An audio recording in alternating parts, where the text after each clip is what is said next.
Doctor सागर आजमी ने बरसों पहले कहा है कि शाम ढले ये सोच के बैठे हम अपनी तस्वीर के पास, सारी गज़लें बैठी होंगी अपने अपने मीर के पास।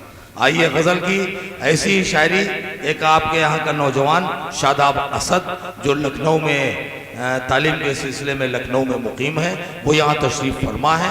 मैं चाहता हूँ कि जनाब शादाब असद माइक पर आएँ और आपके यहाँ तुलसीपुर की नुमाइंदगी करें। आपके पहले शायर, देखना यह है कि आप अपने मुकामी शायर को किस कदर नवाजते हैं, कितनी दाद देते हैं। नज़्म के भी वो शायर हैं, मुझसे बताया है जनाब अकमल बल्लापुरी ने। मैं गुजारिश करता हूँ जनाब शादाब असद से कि वो माइक पर तशरीफ़ लाएँ। यहाँ ना प्यार जिंदा है, यहाँ ना शान बाकी है। यहाँ ना प्यार जिंदा है, यहाँ ना शान बाकी है। मेरे यारों न जाने क्यों ये हिंदुस्तान बाकी है। यहाँ ना प्यार जिंदा है, यहाँ ना शान बाकी है।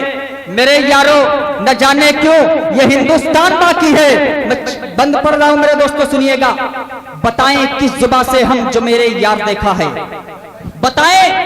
बताएं किस जुबान से हम जो मेरे यार देखा है। सिर्फ नफरत ही देखी है, कहीं ना प्यार देखा है। अब बहुत से काम देखे हैं, बहुत व्यापार देखा है। हसीनों को यूं ही बिकते सरे बाजार देखा है। बताएं किस जुबान से हम जो मेरे यार देखा है। सिर्फ नफरत ही देखी है, कहीं ना प्यार देखा है। बहुत से काम देखे हैं, बहुत व्यापार देखा है। हसीनों को यूं ही बिकते सरे बाजार देखा है। यहाँ ना आप किसी की आबरू सम्मान बाकी है। मेरे यारों न जाने क्यों ये हिंदुस्तान बाकी है। दोस्तों मैं अगला बंद कर रहा हूं मेरे दोस्तों, सुनिएगा। अस्सलाम वालेकुम।